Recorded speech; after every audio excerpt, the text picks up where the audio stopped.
Yeah, my name's Byron from Here to the Grand magazine, and I'm here to introduce you to a new revolution in hip-hop medium, Third Eye Video Magazine. And this month we'll be bringing you exclusive interviews with the likes of Blade, MC MELLO, the Lords of Rap, and 279. As well as this, we'll also be previewing material from the likes of KINETIC EFFECT and Insane Macbeth. But first we begin with this, a live show recorded by KATCH 22 at the Garage, North London. Third Eye. You want to say hello? Hello. This is Gay, singer for KATCH 22. So what's happening tonight? You ready? Gullies? Yeah. Yeah? Ready to do this show? Who's he? Yo, come on, hold on! KATCH 22 are currently getting ready to perform now. Nicky is pooping his pants. Killerman Twice is pooping his pants. Do you want me to get a fade music or do you want to walk on with music on? Yeah, can we have a rider, please? Huh? Can we have a rider, please? Can we have our rider, please? It's the Chris, not Chris said he was going to throw that. Is Chris here? Is he running? Yeah, it's running. Yeah. Okay. Feeling laughing. This is Byron reporting for the pineal gland. Alright, start again. Right, this is Byron reporting for the Third Eye, and at the moment I'm here with Hunkleberry Finn, who's here to perform tonight at the Garage with the Marksmen, and I'm just here to ask him a few questions. So do you want to tell me about the forthcoming EP? Forthcoming EP at the moment, it's top secret. Lifestyles is the title. It's got pure bomb tracks and usual non-conformist style of KATCH 22. Nothing you've ever heard before, nothing you'll never hear again.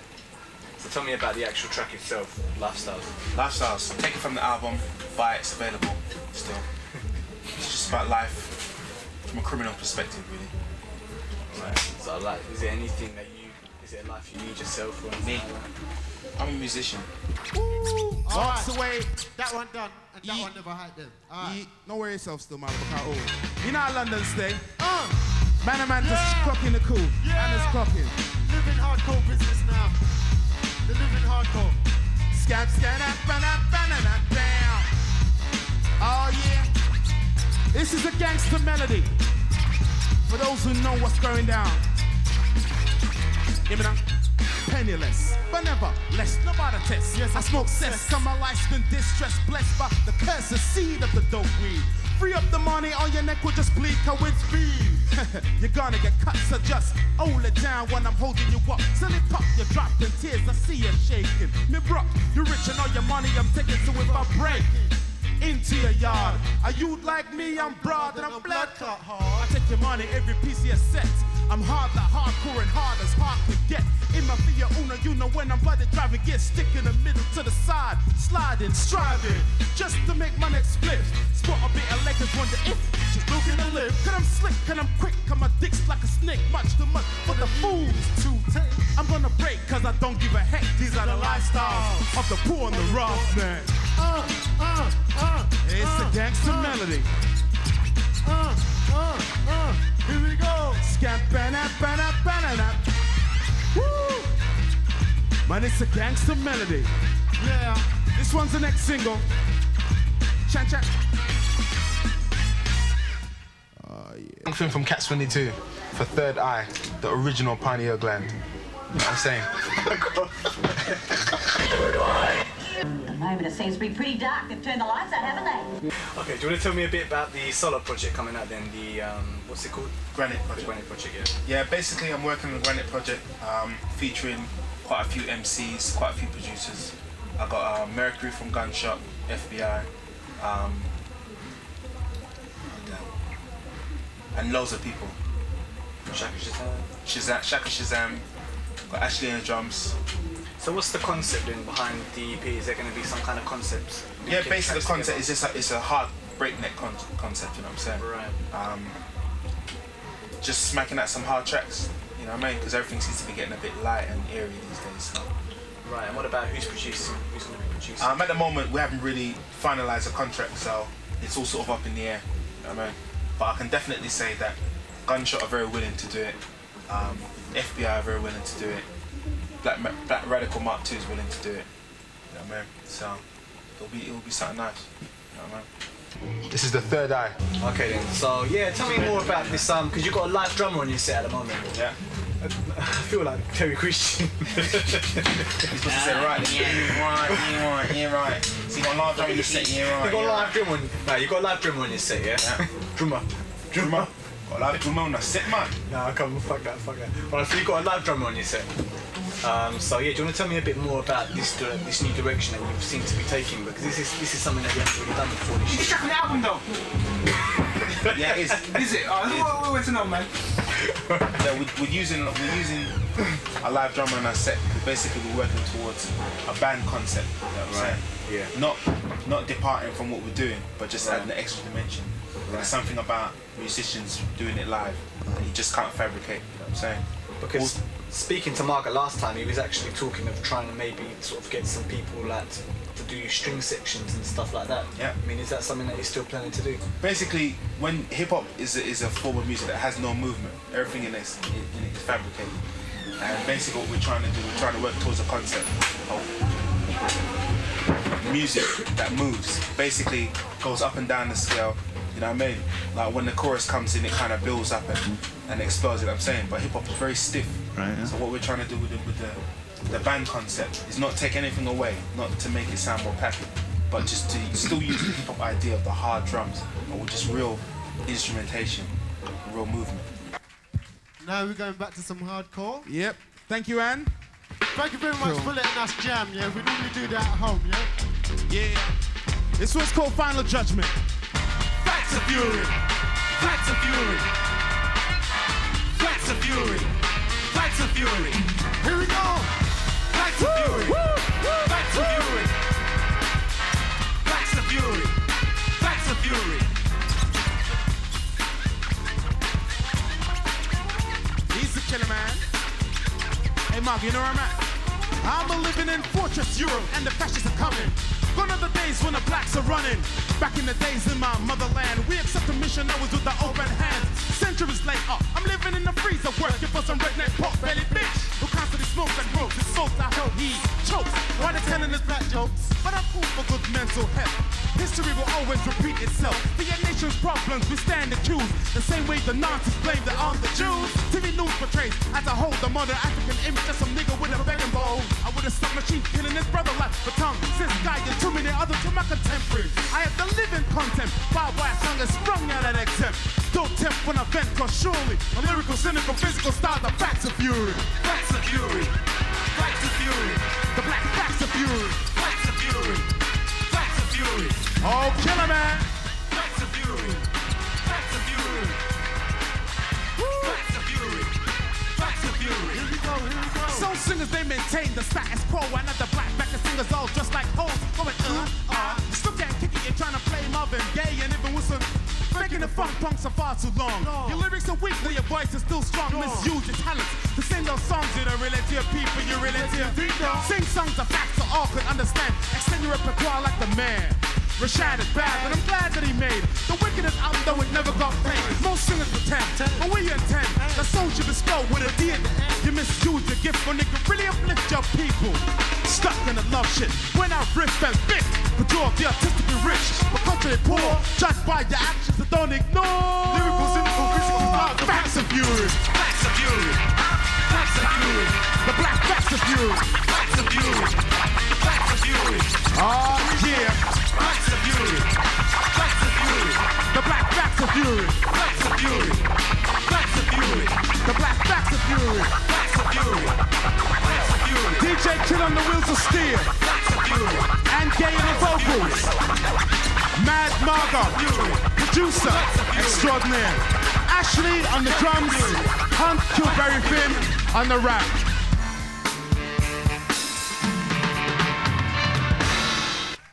It's Mad Marga from Catch 22 saying tune in to Third Eye. Woo! Yeah. Oh yeah. Alright. You want some more funky shit? Just rocking with the funk, sing. They want funk, man. That's what they want. They want funk? Yeah. Well, we know you're funky. Oh yeah. This is the man himself. This is DJ Marga. Mad Marga. And who am I? Producer star. Check this out. In a vocal reverse, new lyrics at burst. Free of the shackles that had me immersed in a train of thought that has held me back. Imagine if white was black. A white boy's on the train, he ain't no crook. But other blacks give him dirty looks.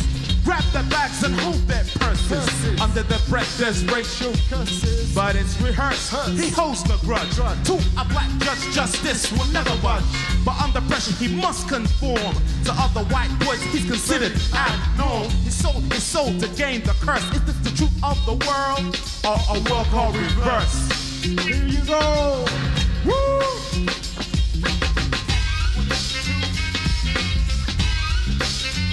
In a world called reverse.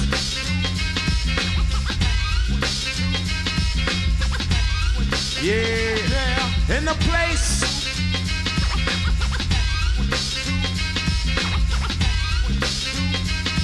In a world called reverse, new vibes I found. He's the chains that had me bound. In a train of thought that was doomed to fail. Imagine, men no longer men. Oh damn, there's a man, he's harassed at the office. But tell me, how can we stop this? Sitting alone on the train and he's frightened, cause the women think he's tightened. Trousers arousing thoughts of rape. And then she'll say, he asked for it, mate. While on the place some men are unclean, you're in a white string vest just posing in a magazine. And they're seen in clubs, men whining, grinding, dining, still undermining each other. But who could be the first to sit for inequality? But reverse.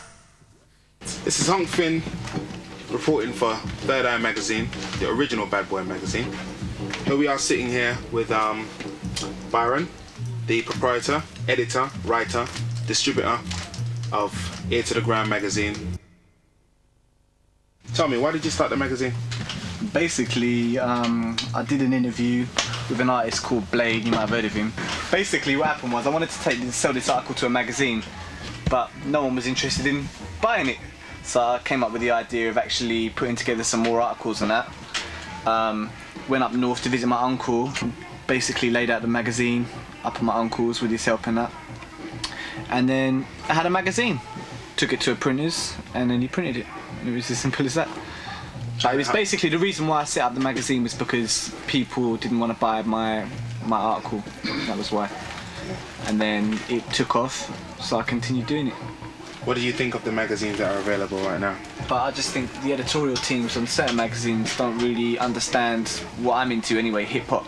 So they end up sort of like... Any examples? I'm not going to give any examples because then I could be cutting off sort of like opportunities for work later on in my life and that. But I think people know who I'm talking of. Like you're going to get articles on heavy metal, you know, how fat a rapper is or something like that. And it just doesn't make sense to sort of like see people talking about that and they're not talking about what's happening over here, do you know what I mean? I mean, because you could even make a point of talking about the fact that, you know, artists here aren't selling or whatever, do you know what I mean? But no one seems to make a point of doing it. That's interesting in itself. People out there won't necessarily share my taste in music, and what I will try and do, regardless of whether I like an artist's music or not, I will interview them and represent them, because at the end of the day, in this country anyway, a lot of DJs decide who should be represented. How do you mean? Radio DJs? Radio DJs, yeah. A lot of radio DJs decide who should be represented and who shouldn't, do you know what I mean? And I think at the end of the day that's wrong. Basically,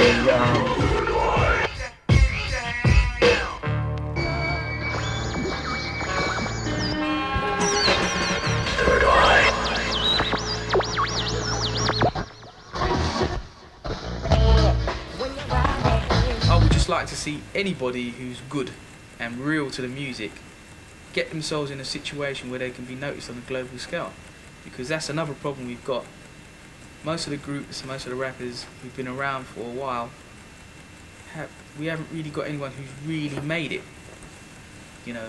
I mean, a lot of people, I'm sure if you speak to American people, you say, well, who's, like, you know, do you know any rappers? And they'll probably say stereo MCs. No disrespect to them, but I don't really call their music hip-hop or rap. Yeah. It's, to me, it's just like talking kind of pop music. It was once upon a time. Right? Yeah, once upon a time it was, but the stuff they do now isn't. But yet still, when I open, you know, certain magazines, I see, you know, like hip-hop publications, I see them in there. And I think, what's going on? They, you know, I can just imagine people around the world looking at it thinking, Is this what these London guys call hip hop? Now, when I do the show, basically I listen to the records. I decide if I like them, and I decide if I don't. If a record, there's no outside influence. There's no power that controls. No, you know, I don't put myself in a situation where a person at a record company is going to be able to say to me, "I sorted you out with this last week, so I want you to play this." They know where to go. You know, from the day I took over that show, I did get a few phone calls from people trying to get me to do certain things. It's like, I'm not interested. You don't tell me if the record's good. I tell you if it's good, or I tell you if I like it. You don't tell me it's good and then try and persuade me that I should play it. It doesn't work that way. You know, there's too many people who get into influential places trying to orchestrate little underhand tactics, you know what I mean, to get certain records in certain positions. I'm just not with that at all. It's like, if it's real hip hop and it's good, I'll like it. You know, there's certain records I hear and I think, that's not bad, I'll play that. After a little while I think, yeah man, this record's grown on me. You know, if I've got a choice of playing a brand new Redman tune and some other group that no one's heard, I've got to think to myself, I've got an audience out there that I've got to keep entertained and keep them tuning in. So I've got to basically choose the records I play to keep my audience. A lot of people say, well, I don't care, any British record that comes out, you should play it. And I say no, because there's got to be a standard. If I go on the radio and start playing a load of nonsense UK hip-hop tunes, people are just going to think, this guy doesn't know a slamming tune when he hears one. Because look at all this crap he's playing. You know, you've got to get yourself to a level where if you choose 30 records for your show, all 30 of them are good. Whether they're American or whether they're from France or whether they're from Belgium, it doesn't matter where. That they're good quality class records that people say, yeah, this guy's opinion, you know, I can get with his opinion because most of the stuff he plays I find it personally good. You will never please everybody. You know, I get groups ringing me up saying, listen man, I gave you my tune, you didn't play it. I try to be honest. I'm not going to tell anyone, yeah man, I think your tune's wicked, when I don't. There's too many people in the music industry doing that. I'll listen to it, man. If I don't really like it, I'm going to call you and I'm going to tell you I don't like it, and I'm going to tell you why. If you don't really want that, a negative response, or if you can't handle it, you're going to start being silly, wanting to get into arguments and all that, keep your record, man. Okay, on that tip, let's hear some some on the ball or on the spot comments of what you think of these groups, if you don't mind. Go on then. What do you think of Blade? Yeah, Blade's good. He's you know, he's done what a lot of people should do. Like, you take yourself out there, you set yourself up. I mean, I know he's taken, you know, a lot of chances in some of the things he's done, but hopefully it'll pay off for him, because if you don't believe in you, why should anyone else believe in you? You know, if you got some money and you really believe you're that good, take your money and go and do your tune. If it fails, then maybe, you know, you're gonna have to go back to the drawing board, but at least you believe in you. You know, you can't really sell something to somebody unless you're convinced that it's like, you know, the business. If you don't feel it is, why should anyone else? Okay. What about Bushkiller? Bushkiller, I mean, I only really know, you know, very little of their stuff. They've done that however many gun salute tune. I can't remember how many numbers it is, but yeah, that was a good stuff. I think, you know, the only criticism there would probably be and it's the same with a lot of the UK groups, they do a good tune and you don't hear another tune for like another year. And I think that's a big problem, you know. Like, that'd be like my overall criticism of a lot of hip hop groups. They tend to take a little bit too long releasing stuff. So when a guy does come along, or a group comes along with a good tune, it tends to be like another 12 or 14 months before they approach you with another tune, by which time everyone's forgotten. Yeah. So what about Standing Ovation? Standing Ovation, I remember the last record they got, I didn't like it. I remember it was given to me by Humphrey from Catch 22. You know, when I saw him the next time, I said, look man, I don't really like it. It just sounded too kind of old and dated. He relayed the message. I seem to remember they got a little bit annoyed because I said I didn't like it. And that is like a typical example. I could have said to him, yeah man, I think your track's really wicked. It's the best tune I've heard all year, and I could have played it on the Friday and said, yeah, this is wicked, and then thought, don't really like this man, I ain't playing it next week. But what good does that really do? It's like, I feel that you've got to be honest with them, and if people can't sort of handle criticism, if a man comes up to me and says, Steve, I listened to your show Friday, I didn't think it was very good, I'm not going to say, well, get stuffed, you know what I mean, I don't want to talk to you no more. I say, why?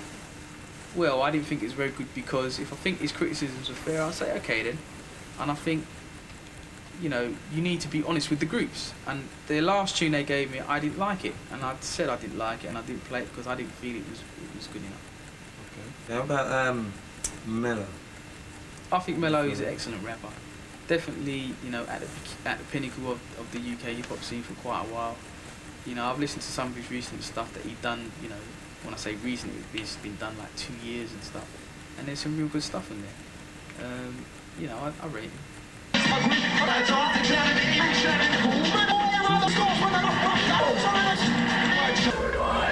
My name's MC Mello. You're watching Third Eye.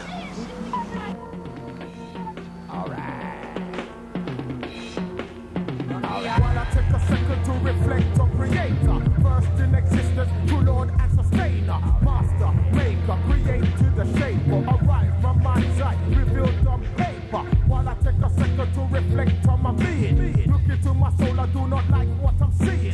Everyone's a ragger, everybody's bad. People be making me crazy mad. Walk around my room and I fume. Rage embraced me, I've been consumed. I try to hold it in, but my mind's reading danger. Acts of violence, this man is no stranger. Only takes a second to spark this. The light's overwhelmed, I'm consumed by the darkness. What can I do as my blood pressure bruised? Confused, erratic, but I still have to choose. What can I do to release all the anger? What can I do to release all the rage? What can I do to release all the pressure? What kind of move should I make?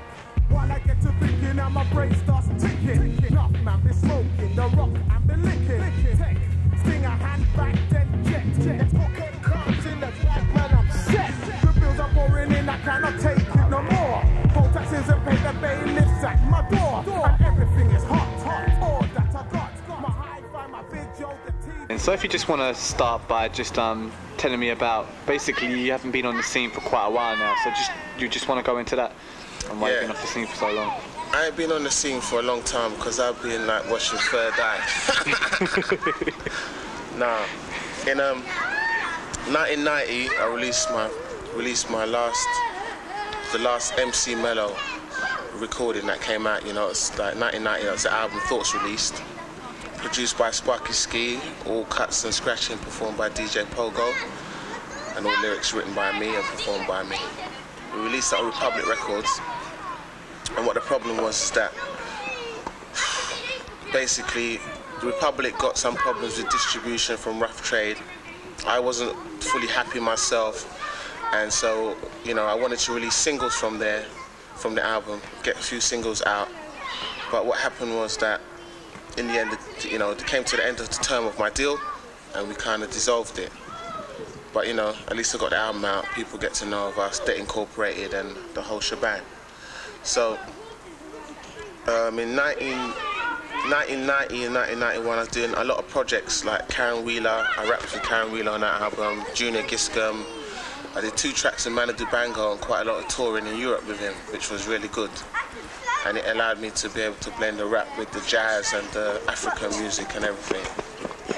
So, in 1991, we began talking with Jazzy B and his Funky Dread label, which was picked up by Motown. And as it went on, we got the lawyers together, got things sorted out, and I signed a deal. Signed a deal with him in 1991, proceeded recording my second album. By 1991, the album was recorded, a good 14 to 15 tracks. Beginning of 92, we mixed it. Had it mixed by the beginning of 92, I had to go back in a couple months later to just finish off some mixing. So these were the things that was keeping me quiet for 2 years. The fact that we were sorting out a deal, recording that album, but I was still doing shows. Me, Pogo, Cutmaster Swift, Sparky, we was doing lots of shows all around Europe and other places around the world. So I was busy and I was getting things together. But in 1992, when I wanted to release the album, Motown actually dropped the Funky Dread label. The deal was dissolved. There's a big shake-up in Motown, and like all the dominoes is falling. I'm just one of the dominoes, basically. So I needed to get my material out. I needed to get the stuff out, and basically I think it would have had to mean Funky Dread Records going off their own back to finance it, no longer Motown finance. So I'm not too sure how Motown and Funky Dread was gelling together anyway, but I needed my material out, and Funky Dread had to finance it, which they didn't seem to really either want to do, or they felt that they couldn't do it for whatever reasons. Everybody that heard the album was going mad about the album. That's from white people to black people, hip-hop people to rock people. It didn't matter. Everybody that heard it, they heard flavors on there which they was going mad about. So it's no issue that the album, nobody can say the album isn't a good album or it's not well produced or anything, because it went past saying this is a good British album. This is a bad hip-hop album. That's all it is to it. Whether it's British from West Coast or whether it's from East Coast or Canada or Japan or whatever, or Europe, it's a bad album. So basically, I was very frustrated for the year of '92 because I had no way of getting my records out. I was trying to be in good faith with the record company and just say, look, you know, I'm doing my job. I produced the album. I've written, you know, we've got all the stuff there. We've mixed it. Come on, let's get it out. But the shit went deeper than that. Can you say shit? I recorded that album. I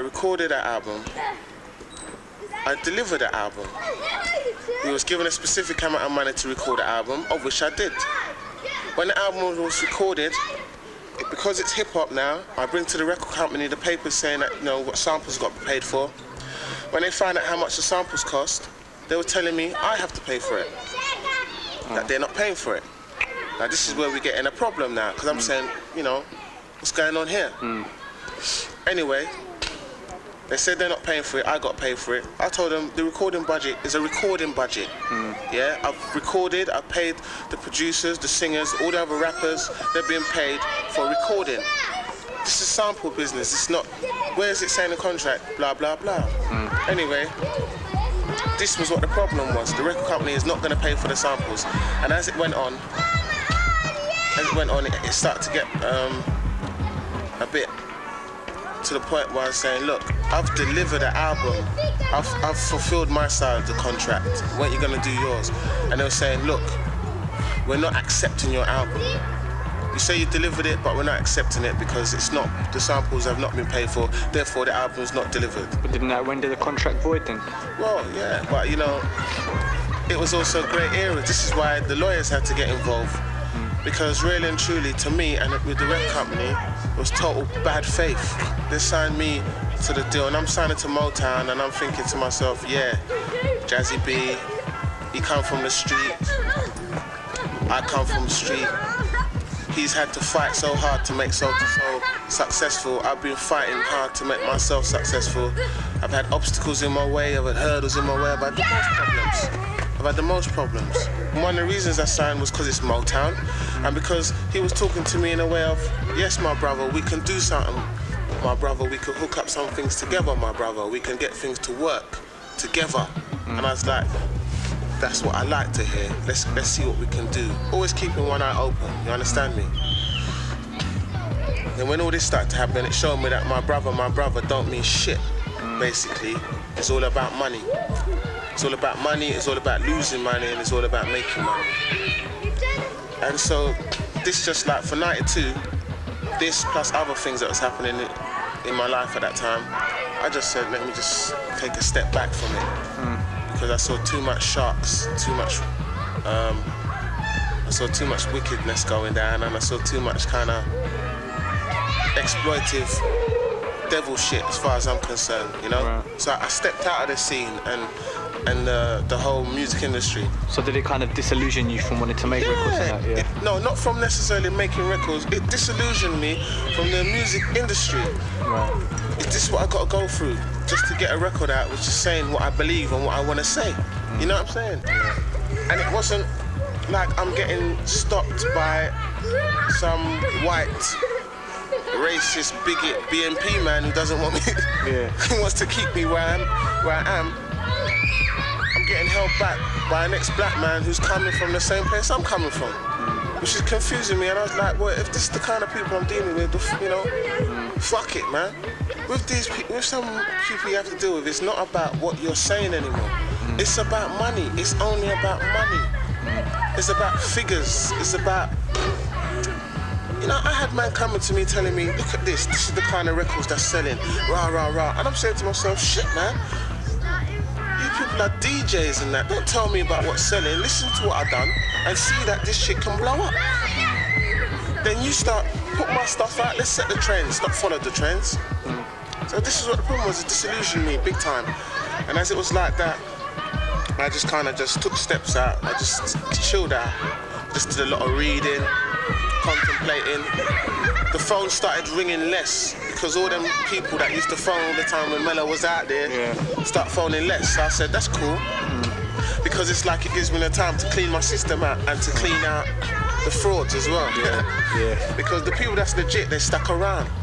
Even when I was a pain in the ass, you know what I'm saying? They stuck around, they stuck by me, so I'll never forget them. And as for those, the laggers and that, and the man that wanna, the Klingons, and the people that wanna cling on, they can cling, man. For 94, I hope to release the album, which will be the second album. But I hope to release it in 94. I hope to get some singles out in 94. And believe me, the caliber, the level of the shit we're making, Sparky's on form. I'm staying on his back to make sure he stays on form. I feel hungry again. Pogo's always hungry. That's why he's so skinny. No, he ain't skinny no more. But you know, nice. We feel ready to just blow up the place. I got lyrics, man. I got lyrics like Sand on the Beach, man. I got so much lyrics I can't remember. My brain ain't holding all the lyrics I got. And everywhere I'm going and there's a mic, you better watch out, because I'm on some animal vibes, you know what I'm saying?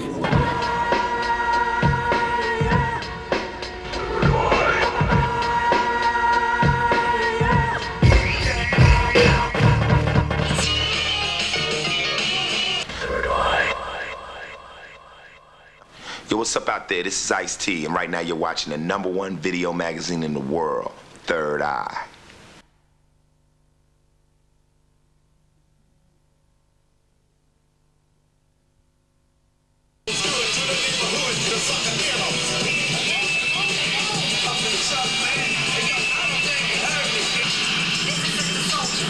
Hello, my name's DJ279 and you're watching the Third Eye video magazine. We're in London, in Choice FM 96.9. I am the presenter of their 3 Hour Hip Hop show, and I'm joined today with a group from London who have had reasonable success. They're the Laws of Rap. How you doing, boys? Yeah, not so bad. Easy, man. So. You just want to introduce yourselves and tell us who you are? Yeah, well, I'm MC Roo from the Laws of Rap. And I'm DJ Extreme. And I'm Def G, the Inside, and we're absent one member, GOK, because he's down the pub or somewhere else, you know what I mean? He just couldn't make it. Alright, I won't take that as an insult then, alright? So, how long have you guys been together? Well, as a group, we've been together for 5 years now, but before we've all been doing it separately for like a lot longer. Me and Roo were in a group together since we were about 8 or something like that. If you give you an idea how long ago that is. Young cousins and that. And how long you been? And myself and GOK have been chilling out, as it were, since 1985. Flintstone, just hold tight. Quincy Bones, just hold tight. Lana Posse, just hold tight. The Brotherhood, just hold tight. PLZ, just hold tight. MCD, just hold tight. Sign of Noise, just hold tight. Because we gotta put up a fight. I write my lyrics to get a deal in the States, cause in the past I made rough tunes. For me, I'm in mates to just sit down and listen to, say that I'm the man, but this man ain't loaded like a Securicore van, see? I graft hard like a bloke down the mines, but in this country hard graft's just a big waste of time. I write my rhymes so in the States I get signed up. Wouldn't that be fair? That's for you to make your mind up. You see, the British refuse to buy British crews fake and break up like a girl with too much makeup. It's time for them to wake up and come out the coma, or the UK black music gets swallowed up like Jonah. A major label would leave this on the shelf, so UK rap's like home base. You do it yourself, but don't expect to get paid though, is what they love to say. That's why we're emigrating. A kiss goodbye to the UK. 279, just hold tight. Max and Dave, just hold tight. Steve Wren, just hold tight. Cutmaster Swift, just hold tight. DJ Pogo, just hold tight. So, how many releases have you had so far? 3. I've had about 4 or 5, but when you say releases, they got put on a record and released, but it's not anything major really. None of them was on a major for a start. Okay, so what was your first track called? Do we have to say? Yeah. I'm asking if First track was Lords of Rap Theme, and that was on a very, very, very small independent label called Furious Fish, and there's only 350 copies about, and I've got 3. You ain't hearing it either, ever, because you got to start somewhere.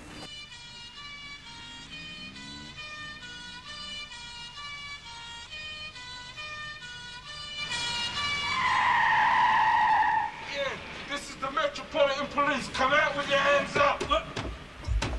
Come out with your hands up. Bollocks, Copper, I'm taking you with me! Fire!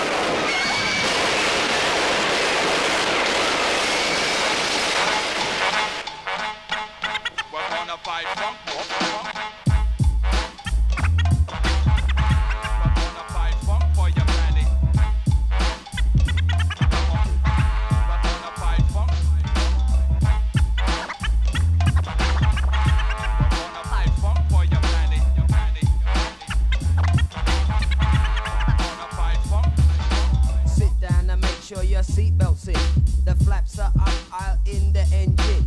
Turn on the set, put your vibe tape in, cause we take off and we're not coming down again. It makes you wanna crease up under the boys greaser. Well, bless her my soul, man. Now I got stuff. My intro done, the intention exquisite. Run could catch up, listen bona fide lyrics. Rappers got a funky side. If you don't dig deep, you won't ever find. Watch your step, walk on the chalk line. What's yours is yours and what's mine is mine. All of that's done, says the extreme one. What other topics have you chosen to rap about on your forthcoming album? Has it got a title first of all? It's got a title, it's called 4 Sides of a Coin. Explain that.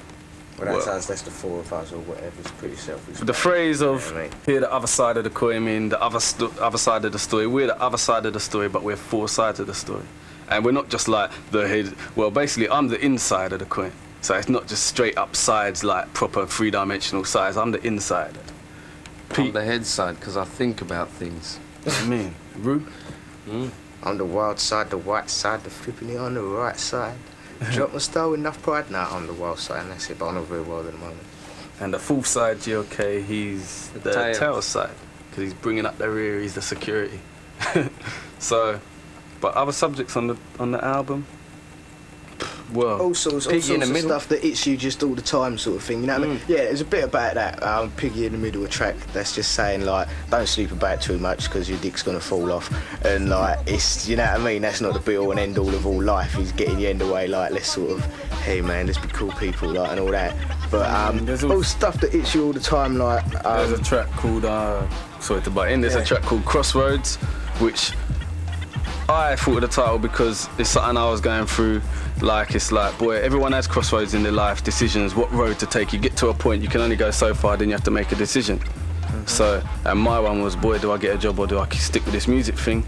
There's a track called Divided We Fall, which is about the UK scene, which is very, very, very relevant. And we didn't want to go on about we're UK rappers, we rap like we talk and that, like, because a lot of the tracks we scrapped were a bit sort of dropping English and stuff like that. You know what I mean? We kept carrying on about that, but there's all sorts of butty geezers from outer space. Ooh, controversial, but I ain't gonna chat about that. all sorts of stuff, though, stuff that hits you in life, sort of thing, like rumours, stuff that bugs you and everything, you know what I mean, innit? And there's the Bad Dreams tune as well, which is just about like how some days can turn into a nightmare.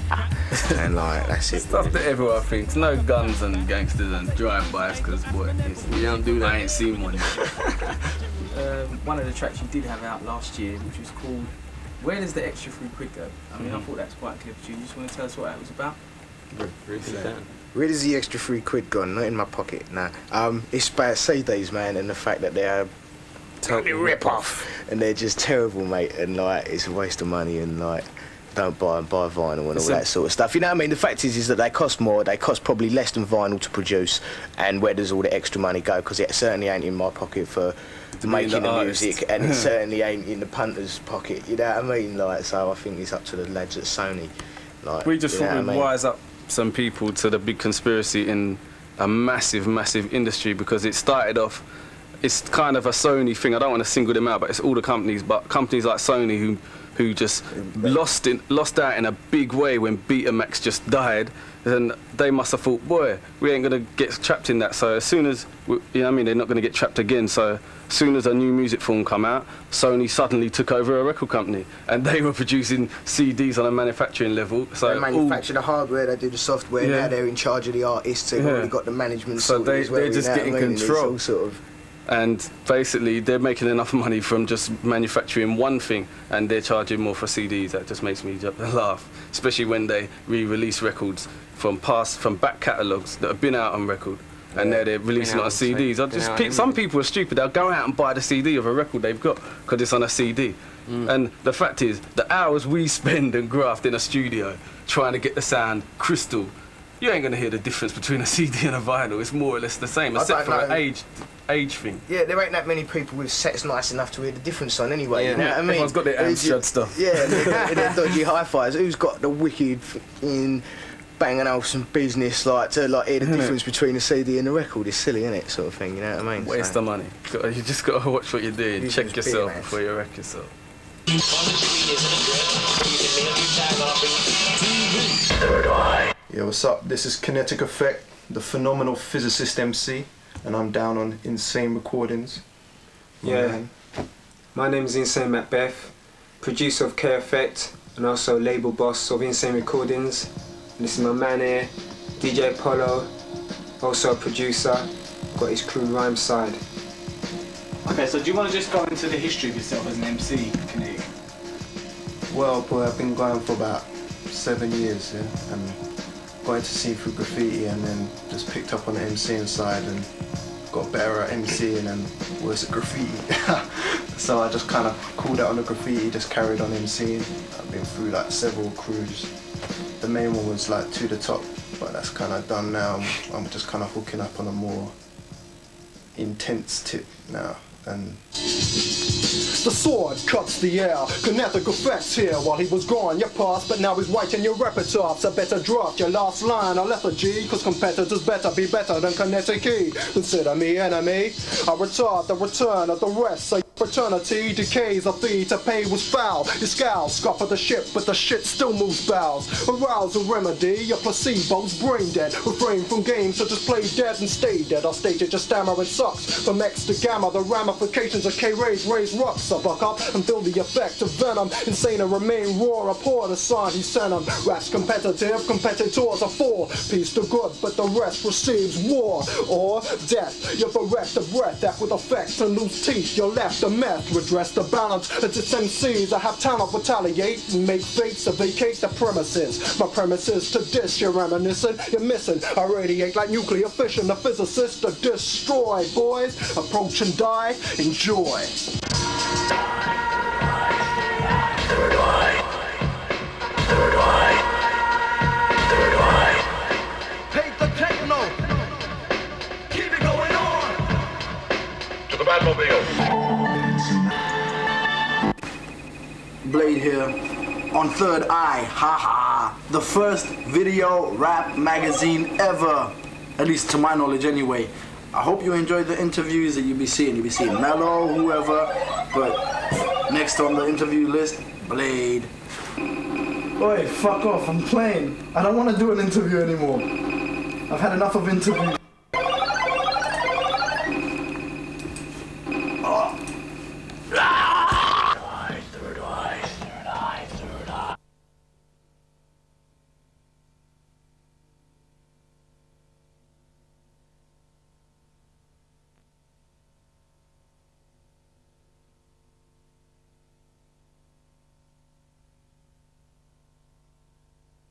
I just basically got started back in like early 80s. I started writing lyrics and whatever and I was rapping over instrumentals of like tapes I was getting from States, from friends and whatever. That was it. Then I started hanging out in Covent Garden doing breakdancing, body popping, graffiti. I was even DJing at one point. And I guess a lot of other people at the time were.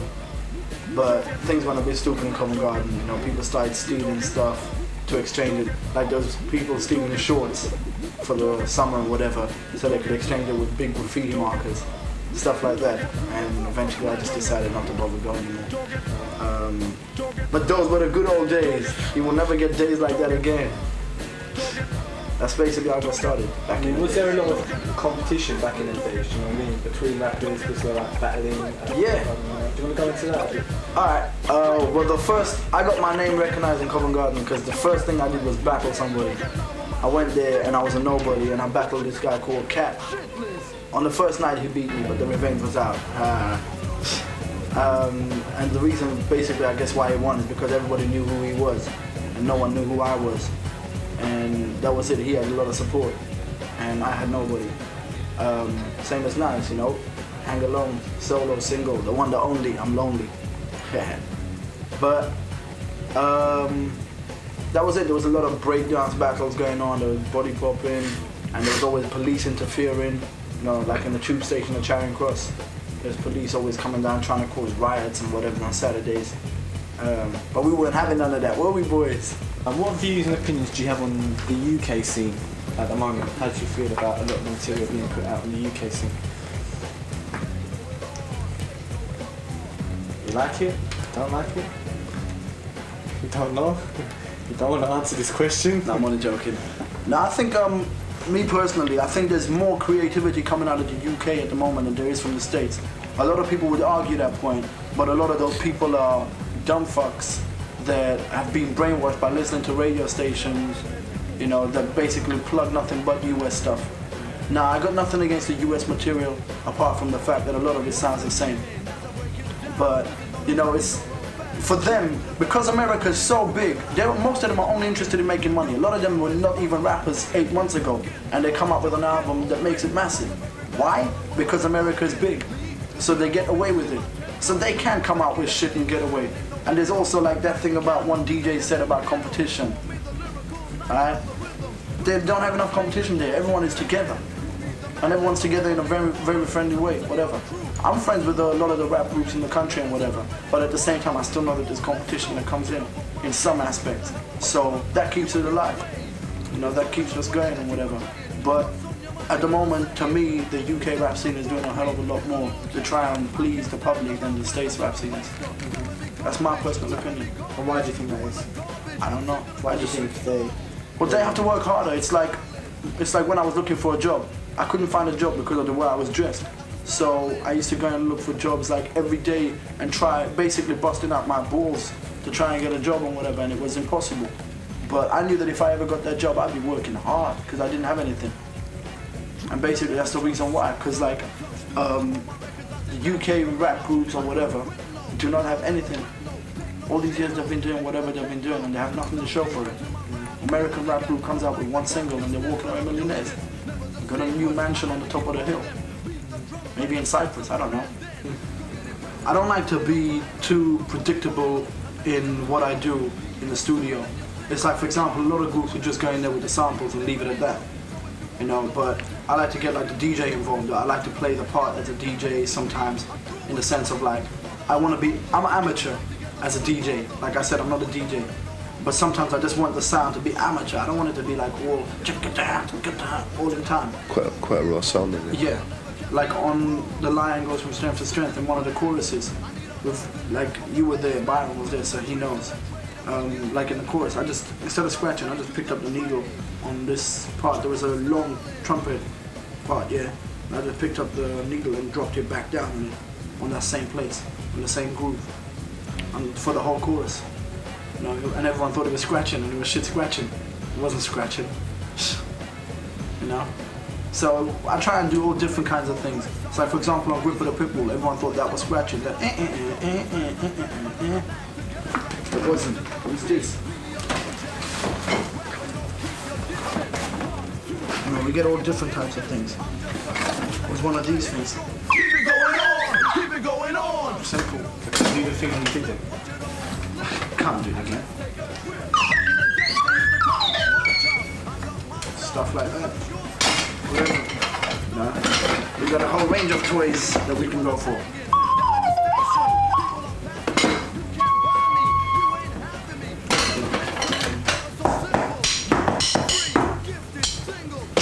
Let's go for the whole shebang. You know, it's like, I don't like just taking samples and then just putting the vocals on and then walking out the studio after the mix. I like to add certain things. Like on the Ain't Shit To Me, we got Grass, my DJ, to like just spin a record back through like the whole of the last verse and the whole of the outro. Just spun a record backwards all the way, you know? Things like that. And like on Fuck the Government, if you spin the record backwards, there's talking underneath. Just basically saying, I want to go to the toilet and I'm hungry. Where's the food show? It's just rubbish, things like that. Doesn't make no sense, but there you have it. Where'd you get the inspiration for, you know, tracks? In the sense like, you know, Gunshot would probably find a kung fu flick like Battle Creek Ball and say, yeah, let's call this one Battle Creek Ball and relate it to that. You know what I mean? Do you do anything along them kind of lines? Do you know what I mean? When you're thinking of tracks? I get most of my inspiration from like either watching films or listening to old records, not like records that people can relate to. Like the kind of records I listen to is, and I get inspiration from, is people like Material and This Heat. They're just avant-garde business, you know, they're not anything predictable. And, you know, that's why there was tracks like Shut the Fuck Up and Silence is Better Than Bullshit, because that's the kind of thing that they would do, you know. They don't want to be like too predictable. I get a lot of my samples from records such as these, from a group called Cran. They come from Cologne.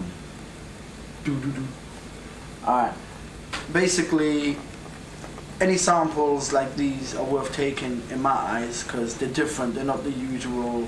I mean, the drummer is totally shit and so is the guitarist, but you can just take snippets and you can do something positive with them. You have stuff like this, Can. They're excellent as well. We got the beat from one of our records. From the... you have mad, obscure stuff like this. CC Rides Again, which I doubt if you'll ever find anywhere, because I only found it by luck. The guy at the shop was sitting on it. So, basically, you got... I mean, I only bought it because of one track. But I found out there was about 4 or 5 other samples that I could take, and it was worth the money. A big elephant butt in the way too.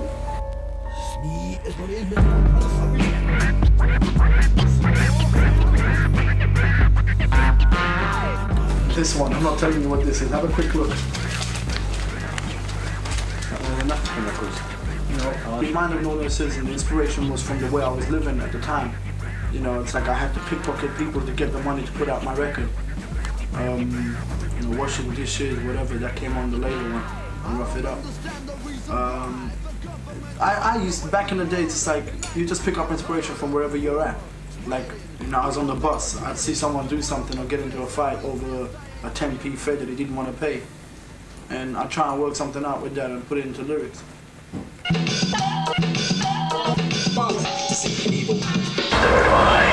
We're now standing on Clifton Rise, where we took the photo for the Rough It Up EP, and also we done a little bit of our video shoot. Clifton Rise, the Notorious. If you look down there, you see the off license where Gripper lives. And if you look up there with the tower blocks, that's the place where they call the ghetto. I don't know why, because it's not a real ghetto, but I guess everywhere has a name for itself.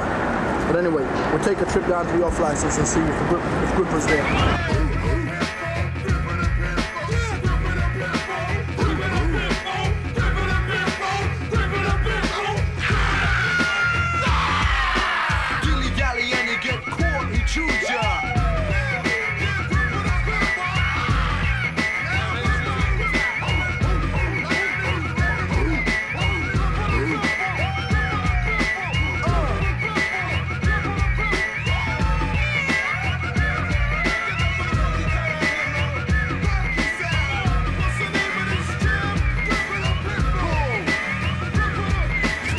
That's the Notorious Gripper.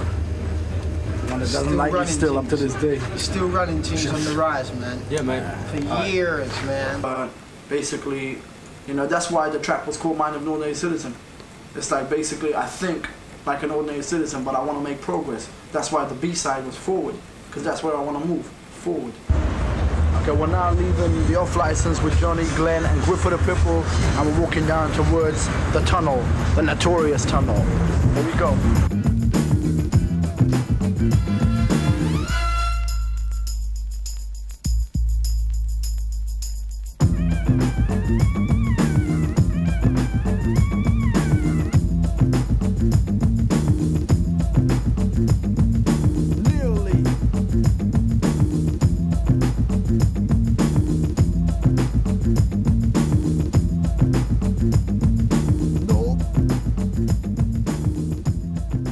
This is the side where we came into to record, no, to take the photo for Lyrical Maniac. And that's basically it.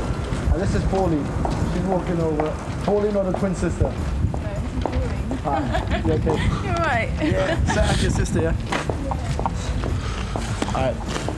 Now, as you walk in here, it's a very long tunnel. Alright.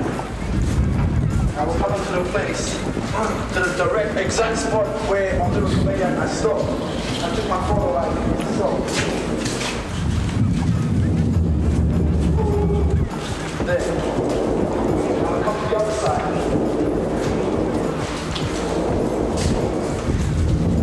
This is the neighborhood where we know. The tube station is right above us. Look, it's a dog shit.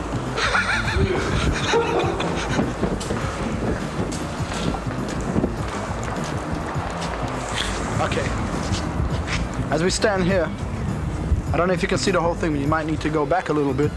But as you stand here, that's the tunnel. The tube is right above. When we're taking the photos, we're climbing up that pole there and jumping on the tube from the back and getting the doors open somehow. It was good fun. There, all motors prohibited, 24.5, the whole Mulberry stop, no parking, all of that.